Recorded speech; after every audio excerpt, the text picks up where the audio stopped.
Second pacing heat, and off the front we have Dreaming Neebray, who goes from barrier 1. Frangelico starts from 2. Cinnamon Junior. TVNZ mile winner goes from 3. Aaron Blaze starts from 4. The Australian Quite Famous starts from number 5. 8 Freight Man goes from 6. 9 Almana draws 7. 10 Skipperdale draws 8.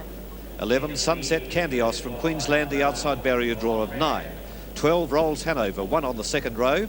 14 Malaz, 2 on the second row. 15 Bag Limit, Vin Knight in action again from Victoria. 1 from the outside, and 16 French Lord. Anthony Butt has the outside second row draw. Going to get in under the New Zealanders' guard, and the Bag Limit, surprisingly, for the Australians, has shortened up considerably, number 15, and he's come in as the favourite just as we get a tote close. So they're up behind the mobile now. You can hear the squelching of the horses from here as they move in behind the mobile now and round towards the starting point for this Flying 2000. Quite famous there, very quickly to get up onto the barrier as they come to the starting point, and they're on their way, and one of the best out very quickly towards the lead is going to be the inside runner, Dreaming Neebray, and Richard Brosnan taking Frangelico quickly towards the lead. Quite Famous is a little wider on the track. Aaron Blaze is there and Cinnamon Junior, so 5 of them gunning for the lead. They're about 2 to 3 lengths now in front of Freight Man getting over on the outside. Getting through behind them, French Lord and Rolls Hanover. Almana behind those with Malaz. Skipperdale's got back in the field. About 3 to Bag Limit. He's got off the pace a little bit, and also pretty slow outs the other Queensland representative, Sunset Candios. They pass the 1600 on their way round towards the bend into the straight now, and Jim O'Sullivan, he takes Quite Famous to the lead. Quite Famous in front now by a couple of lengths. Frangelico will drop in the trail. Cinnamon Junior is going to be parked on the outside where he was in the TVNZ mile, followed by Freight Man. Back on the rails, Dreaming Neebray. They will pull it over the outside of those. They race through the straight by French Lord, and wider out on the track also now to Aaron Blaze, getting a bit closer. Some of them unrecognisable. Skipperdale and Almana were next. They race past the judge, and back in the field we've got Bag Limit 3 wide. Malaz in the centre and up against the rail of Sunset Candios. Round the showground bend they go, and Bag Limit very wide round that turn, and Vin Knight is going to let him go from the back, but he's going to be covering the field very wide out. They travel into the back, just under 1,000 metres to run now, and Quite Famous in front of the field by a length and a quarter. Frangelico enjoying a perfect trail, and Cinnamon Junior beside it. Dreaming Neebray eases off the rail. Rolls Hanover shoots through along the inner, then wider out to Bag Limit. They were followed by French Lord in the centre. Almana the rail. Skipperdale is trying to follow Bag Limit. In behind them, Sunset Candios. Freight Man giving it away. He doesn't like this stuff. And Aaron Blaze is pretty well back, and Malaz broke up. But down the back they travel 600 metres to run now. Quite Famous going pretty well for Jim O'Sullivan. He took time to have a look over his shoulder just to see where Bag Limit was, and here he comes. Bag Limit around the outside, 3 wide. Frangelico along the rail. Cinnamon Junior starting to struggle. He's not up to it tonight. 400 to go. Then Skipperdale's going to be pretty wide out. Dreaming Neebray in the middle. Rolls Hanover up against the rail. Round the turn for home now. And Quite Famous turns first. Bag Limit over the outside, a half a length away. They were pulled in by Cinnamon Junior retreating. Further up, Dreaming Neebray. Frangelico's bending a little bit. Almana getting the run of the rail. And it's Quite Famous. Bag Limit. Here's Almana storming through. And wider out, Dreaming Neebray. Bag Limit in front. And Frangelico's coming again. And Dreaming Neebray down the other. Bag Limit got there. Bag Limit, Dreaming Neebray, Frangelico. They were pulled at home then by Sunset Candios, picking up a bit of ground. Rolls Hanover. Almana died on its run. Looked a chance 100 metres out. Quite Famous did the same. Skipperdale nowhere. Cinnamon Junior behind them. They were followed by French Lord, Aaron Blaze after a long gap, Malaz, and Freight Man was last. A good race, but Bag Limit, Vin Knight's got there.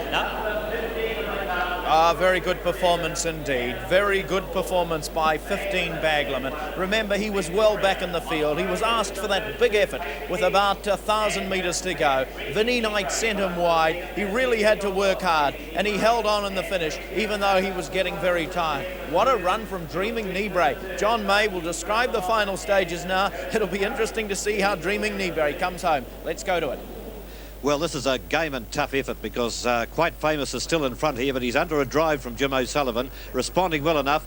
Bag Limit, though, cruising up on the outside. Vinnie Knight getting a bit worried there too, though, and Bag Limit has just about headed off Quite Famous at this stage. Almana comes home very well down on the fence, but then dies on the run. In behind them is Frangelico, and Dreaming Neebray starts to come home very solidly down the outside. A terrific effort. Bag Limit's got them covered at this stage, but look at Dreaming Neebray come storming home down the outside. Frangelico's going to hold third. Almana dies a wee bit and may not hold fourth, but Bag Limit's got it won from Dreaming Neebray, who was very nearly the rank outsider in the field. Frangelico would be third, and it looks very much as though Skipper Dale might have got that fourth placing, but that's subject to the judge confirming. No denying the winner of this one. The action happened out on the track, where you can see Vin Knight with his arm flailing now as he's asking for the effort from Bag Limit. It proved to be a hard run in the later stages of the race. You'll see also Dreaming Neebray creeping in down the outside. What a brilliant run at 11 to 1. Dreaming Neebray gets up to take the second money, but Bag Limit has the victory, and Vin Knight has the first heat for him anyway, has the maximum points from the race. But a very good performance indeed. Number 15, Bag Limit. Vin Knight bringing it back. He'll have a few words about the Addington track. Earlier in the week he said that he thought it was one of the best tracks that he'd ever seen. It'll be interesting to know what he thinks now. Conditions really not the best for anyone out there tonight, but this is a good effort by Bag Limit. John, he's as good as we thought. Oh, unbelievable run. That horse was 6 wide round the last bend, and Vin Knight was pretty patient for Vin, really, because he sat there quietly and moved up and drove a perfect race. Okay, Ron Finlay in the birdcage. Vin? You can see why he couldn't sort of be running the sprint races. He's a dead set stayer. What do you think of this track? I'd like to see it better. It's one of the best tracks I've driven on. I think the rain they've had on it, I don't think they'd be able to race on many tracks. Moonee Valley would cop the rain, but I wouldn't say Moonee Valley's as good as this track. You know, they'll be listening back home. Where this goes back home, does it? It does.